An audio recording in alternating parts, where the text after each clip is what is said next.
వెంకటేశాయ. నేను మీ అన్నమయ్యను.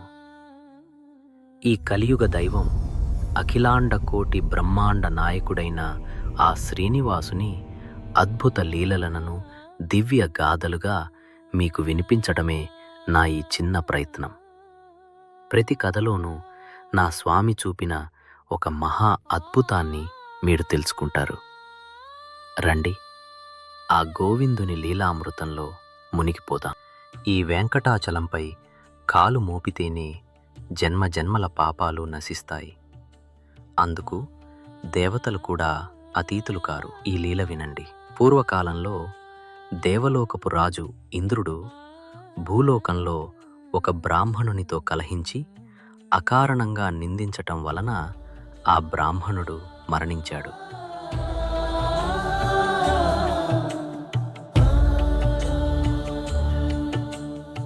వెంటనే బ్రహ్మహత్యా పాతకం ఇంద్రుణ్ణి చుట్టుకున్నది. ఇంద్రుడు తన శక్తులు కోల్పోయి చిక్కి శల్యమయ్యాడు. దుఃఖిస్తున్న ఇంద్రుని వద్దకు త్రైలోక్య సంచారం చేస్తున్న నారద మునీంద్రుడు వచ్చాడు. ఇంద్రుడు తన బాధను విన్నవించగా నారదుల వారు ఉపాయం చెప్పారు. ఓయి ఇంద్రా, నీవు మానవ రూపమున భూలోకములోనున్న వెంకటాద్రికి పోయి కాలినడకన ఆ పర్వతరాజమును అధిరోహించి శ్రీనివాసుని దర్శించు. ఇదే నీకు శరణం. శ్రీవారి అనుగ్రహంతో మానవ రూపం పొందిన ఇంద్రుడు అలిపిరి మొదటి మెట్టు వద్దకు చేరుకున్నాడు. మనస్సులో స్వామిని ప్రార్థించి మొదటి మెట్టుపై కాలు పెట్టాడు.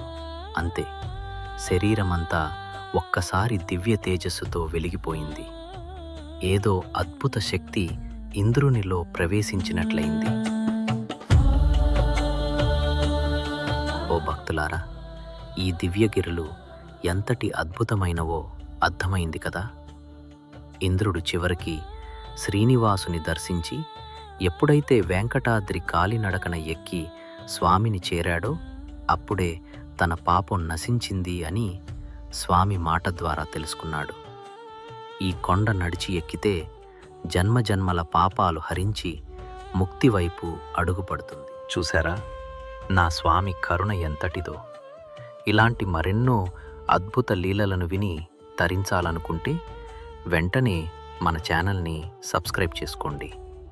ఇది కేవలం ఒక వీడియో చూడటం మాత్రమే కాదు, ఈ దివ్య గాథలను మీ కుటుంబ సభ్యులకు, మిత్రులకు షేర్ చేయటం ద్వారా మీరు కూడా స్వామి సేవలో భాగస్వాములు కావాలని నేను మనస్ఫూర్తిగా పిలుపునిస్తున్నాను. ఆ శ్రీనివాసునిపై మీకున్న ప్రేమను గోవిందా గోవిందా అని కామెంట్ చేసి మీ మనసులోని భక్తిని అందరికీ తెలియజేయండి.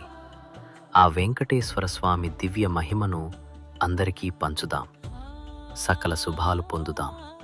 ఓం నమో వెంకటేశాయ.